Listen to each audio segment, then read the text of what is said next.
গ্রামের বাড়িতে আমার ঘরের যে জিনিসটা সৌন্দর্য অনেক বেশি বাড়িয়ে দেয় সেই জিনিসটা আজকে আপনাদেরকে দেখাবো। সেই সঙ্গে আপনাদের ভাইয়া সবাইকে নিয়ে গরু কিনতে গিয়েছে, শেষ পর্যন্ত কি গরুটা কিনতে পারলো কিনা সেটাও আপনাদেরকে বলবো। সো হ্যালো এভরিওয়ান, আসসালামু আলাইকুম। দেশ এবং দেশের বাহিরে যে যেখান থেকে আমার ভিডিওটি দেখছেন, আশা করছি আল্লাহর অশেষ রহমতে আপনারা সবাই খুব ভালো আছেন। আমরাও আলহামদুলিল্লাহ খুব ভালো আছি।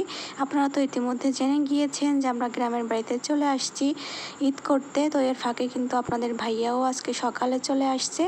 তো যাই হোক, এই যে সকাল থেকে ঘুম থেকে উঠে বিছনাটা একটু ঝেড়ে নিয়েছি। এরপরে দেখলাম মা খুব সুন্দর করে কাঁচা আম মাখিয়েছে লেবুর পাতা দিয়ে, তো ওইটা খেয়ে নিলাম। এরপরে এই যে দেখেন, বলেছিলাম না আমার ঘরে যে জিনিসটা অনেক বেশি সৌন্দর্য বৃদ্ধি করে আমার ঘরকে, সেটা হচ্ছে এই ঝাড়বাতিটা। এই ঝাড়বাতিটা কিন্তু অনেকগুলো কালার হয়, তো আমি একটা কালারই আপনাদেরকে দেখাচ্ছি। দেখেন এই কালারটা অনেক বেশি সুন্দর, আর এইটার জন্যই আমার ঘরের লাইটিংটা এত বেশি সুন্দর লাগে, সবাই অবাক হয়ে তাকিয়ে থাকে।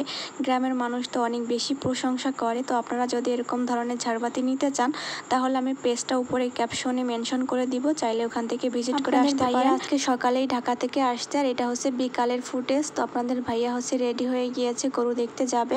তো সবাইকে নিয়ে সে এখন গরু দেখতে যাবে। আমার শ্বশুর, আমার দেবর, দেন আরও একটা কাকু ছিল, তো সবাইকে নিয়ে এখন গরু দেখতে যাচ্ছে।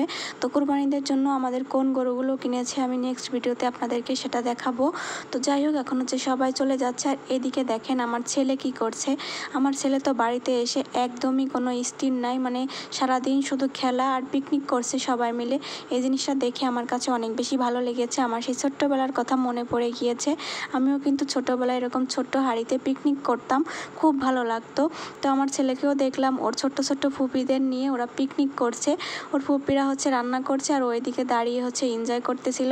তো আমি একটু ভিডিও করে নিলাম। দেখেন কত সুন্দর ভাত রান্না করেছে, মাশাল্লাহ। তো যাই হোক, এরপরে কিন্তু তরকারিও রান্না করেছিল। আর এটা রাতের বেলার ফুটেজ। তো আমার চাচি শাশুড়িরা আমাদেরকে দাওয়াত দিয়েছিল রাতে খাওয়ার জন্য। তো ওনাদের বাড়িতে দাওয়াত খেতে গিয়েছিলাম। তো ওনারা কি কি আইটেম করেছে সেইটা আপনাদেরকে একটু দেখাচ্ছি। এখানে ডিম বোনা আছে, গরুর গোস্ত আছে, দেন মুরগির গোস্ত, বেলে মাছ ভাজি এবং সাদা ভাত, তার সঙ্গে কিন্তু মিষ্টিও ছিল। তো ভরপুর খাওয়া দাওয়া করেছি, রান্নাটা অনেক বেশি মজা হয়েছিল আলহামদুলিল্লাহ।